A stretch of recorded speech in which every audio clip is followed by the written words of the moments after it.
Alright, let's try this again. So here's a Toastmaster that I got way back in the day from fellow fan collector.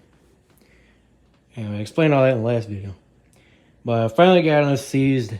It was just needing a little bit of oil. But yeah, we'll start up on low here.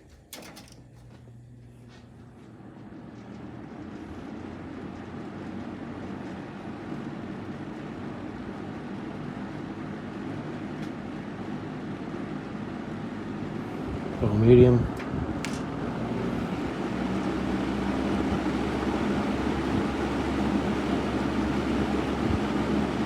Go high.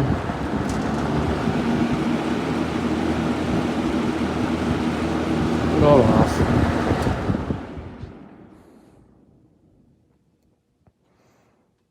Yeah, it's sat for about 4 years, 4.5 years. And just hadn't used it since. So yeah, it has every right to seize up.